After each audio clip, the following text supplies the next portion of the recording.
Creating citizen armies in one way is, it's disgusting, because what you do is you get young kids and you can mold their minds easily, and we saw them chanting and crying, and they'll follow any leader, whether it's in a black shirt, a brown shirt, a red shirt, whatever the shirt might be.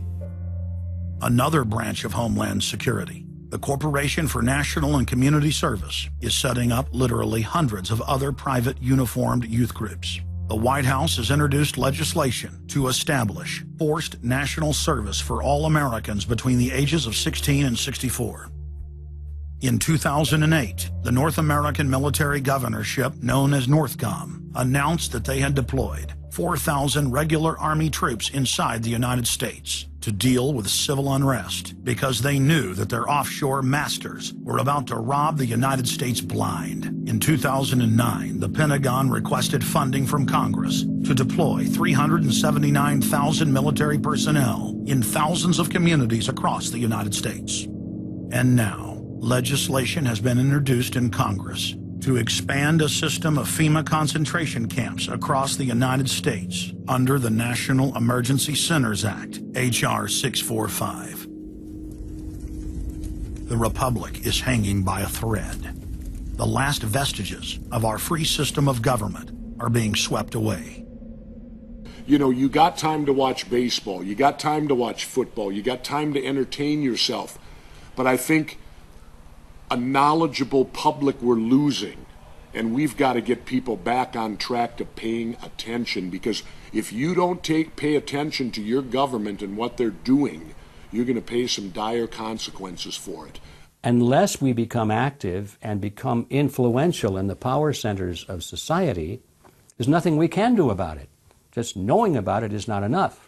And as long as we are given at election time an option between the Republican candidate or the Democrat candidate, both of whom have been selected by members of the Council on Foreign Relations and both of whom have the same general policies, that's not going to change anything either.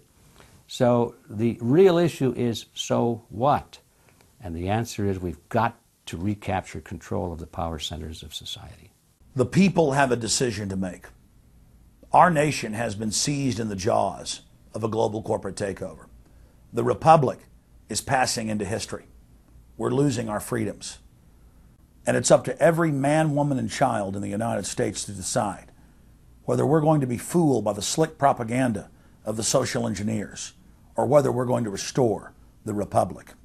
The values expressed by our founding fathers and the Declaration of Independence and other documents are very important to these times, and it's now our chance to manifest those documents. Now is the time for all good men to come to the aid of their country, because the country is being stolen from us in broad daylight. Not only stolen metaphorically, but financially as well. The numbers don't lie. The American people, having been educated as to the truth, then have to rise up and demand and get a government that starts serving them. We need a change, and it isn't going to come from Democrats and Republicans. It has to come from the American people. Dissension is the greatest form of patriotism, and I believe that. Because if you don't hold your elected officials' feet to the fire and pay attention, you are going to get bad government. So it's imperative for all of us. It's our job as citizens of this great country to pay attention. This is our last chance to not relive history. Hundreds of nations have fallen to tyranny in the last century alone. America is a prize coveted by the despotic megacorporations that now dominate our planet. If their world government is truly to rise, freedom and the republic for which it stands must fall. Now is the time for all good men and women to come to the aid of their country. One of the greatest events in history is taking place before our very eyes. For many generations into the future, our progeny will look back on this time as either a place where humanity rose to the challenge and made a stand against the forces of darkness, or as a time when the planet fell into the grip of a merciless high-tech tyranny.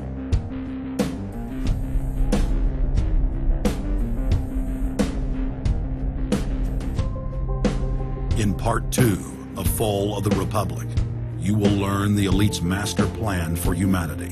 But more importantly, you will learn how to stop that plan, reverse the criminal tide, and reignite the flame of liberty on the long march to man's ultimate destiny.